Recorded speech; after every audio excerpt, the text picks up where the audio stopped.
My name is Hana Callaghan, and I am the Director of the Government Ethics Program at the Markkula Center for Applied Ethics at Santa Clara University.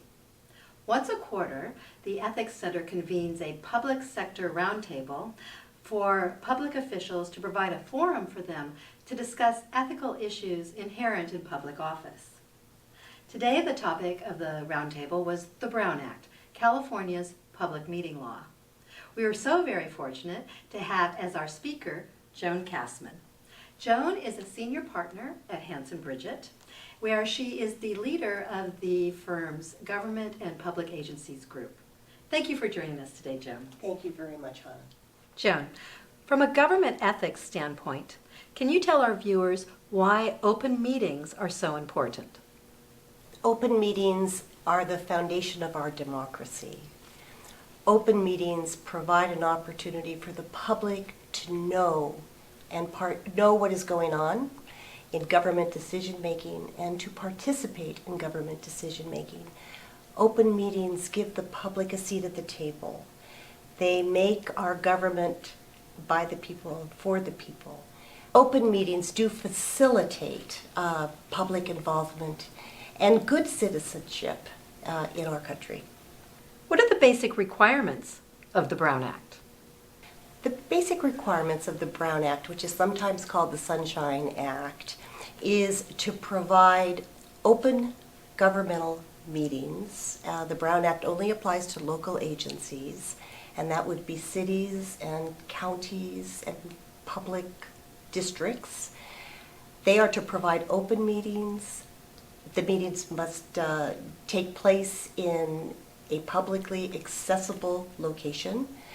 The meetings must be noticed in accordance with very specific requirements and in advance so that people know when and where the meeting will take place. And the meetings must facilitate and allow for public comment so that people can come to the meetings and offer their views and address the issues that are before the decision-making body. Everyone generally recognizes that traditional meetings, such as city council meetings, are covered by the Brown Act. Are there other communications or gatherings of which public officials should be aware trigger the Brown Act requirements? So the Brown Act applies not just to the obvious elected bodies at the local level with which we're familiar. Would be the city councils, the board of supervisors, boards of directors of special districts. But the Brown Act also applies to bodies that these councils and board of directors may create.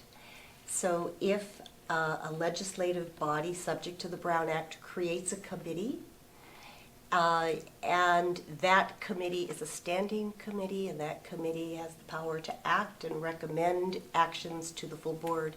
That committee is also subject to the Brown Act so that people can know when matters come before that committee and when that committee meets, what matters will be before them, and can participate even at the level of a committee.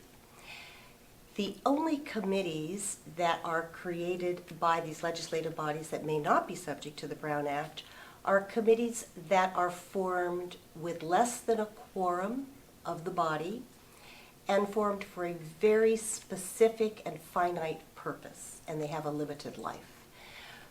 And that is done in order to minimize the kinds of committees that might not be subject to the sunshine. So most bodies that are created by legislative bodies to further their business and help them come up with decisions would be subject to the Brown Act. I'd also mention that nonprofit corporations that are formed by a city council or a local governmental agency, which does happen from time to time, if those nonprofit corporations are formed and are governed and controlled by the city council, they also must operate and function in accordance with the Brown Act. And that is just to ensure that a nonprofit is not established as a means of getting around the sunshine. And if a nonprofit comes into creation for the purpose of doing perhaps cable television or taking on some other function that the city would like to pursue.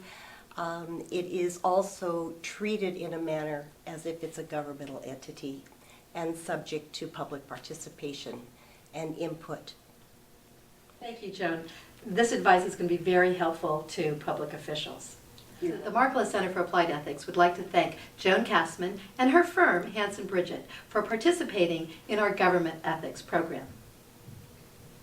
If you would like to learn more about issues in applied ethics, kindly visit our website at www.scu.edu/ethics. Follow us on Facebook and Twitter, and please subscribe to our YouTube channel.